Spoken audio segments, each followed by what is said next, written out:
น้ำมิกสังหรณ์เจอขี้จามอัดชี้ถ่อมตั้งไหนค่ะพอสังเป็นนะฮะในยามหนูจริง11 โมงกลางคืนต่อถึง12:59 กลางคืนไหนเตมีลาบซบและเตไลสังสรรค์เกี่ยวมดเสื้อเจอไหนครับสังเปลี่ยนในยามวู1 โมงกลางคืนต่อถึง2:59 กลางคืนไหนมีคนเจอถึงมีคนย้อนตังจอยแถมไหนครับสังเกิดในยามเสือ3 โมงกลางคืนต่อถึง4:59 กลางคืนไหนมีคนทบยากันและโฮมกันกินหมูเข้าเผินพักไหนครับเนาะอะไรทบยาก้นเสียก็อะไรโฮมกินหมูเข้าเผินพักเดียวกันไหนครับสังเป็นในยามปางใต้ค่ะเอาเจ็บ5 โมงน้ำเมืองแรงต่อถึง6:59 น้ำเมืองแรงนี่แต่มีคนมาอุบโอนะลาต่อเปลี่ยนการดีนะครับ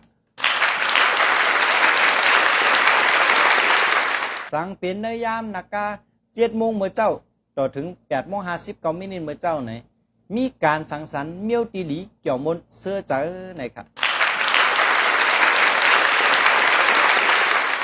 สังเป็นในยามงูอันเป็น9 โมงเมื่อเจ้าต่อถึง10:59 เมื่อเจ้าไหน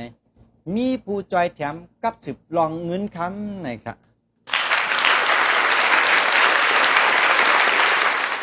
สังเป็นในยามกลางวันอันเป็น11 โมงต่อถึงเอาเจียม10 โมงนะฮะต่อถึง12:59 ไหนจึงมีการสังสรรค์จอมแขกผู้มีพุงตันโคไหนครับเนาะสังเป็นในยามแปะเอาเจียม1 โมงวายวันต่อถึง2:59 ไหนมีการกินข้าว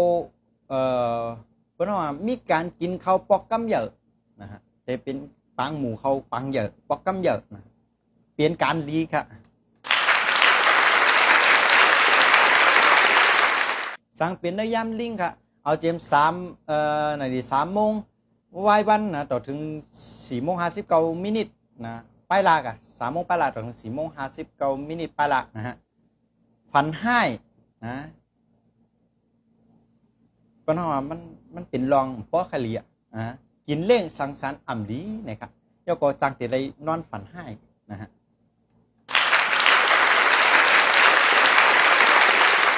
สั่งเป็นในยามไก่เอาเจม5 โมงวายวันหมอกวัวไก่ขวันต่อถึง6:59 นะฮะมีคนมากับสืบแต่มีคนมากับสืบนะปูนพรนาทีการงานนะครับ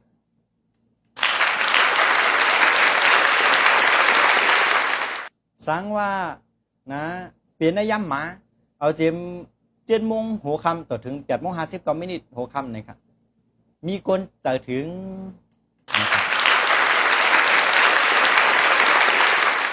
สั่งเป็นยามหมูค่ะสั่งเป็นในยามหมู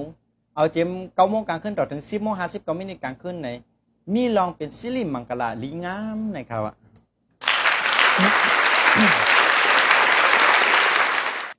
นามิกสังหรณ์เจอตะข้อลองตั้งฝ่ายนะตามตีปีกย่ำปุ่มหมอนอาจารย์กาปันเมื่อก่อนล่างสังหรณ์เป็นความรู้สึกว่ามีเมียวพิษเปิงอ่ำห้างเดียวและตื้นเต็มมีลองตั้งเกิดขึ้นรวยอ่ำมีดีกว่าติมะกันนั่นก้อยค่ะ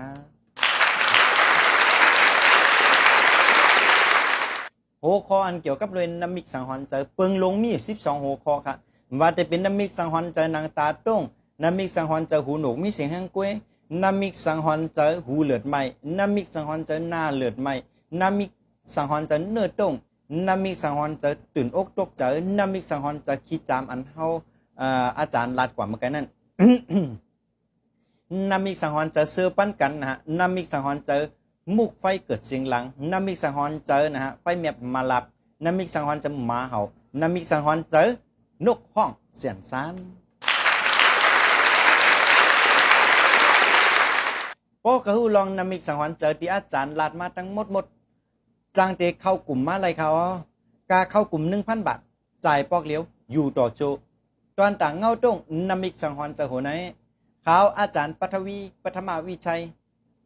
ที่ย้อนกึดยังไว้กันนะคะตอนตาวันเมื่อไหร่เมื่อสงขา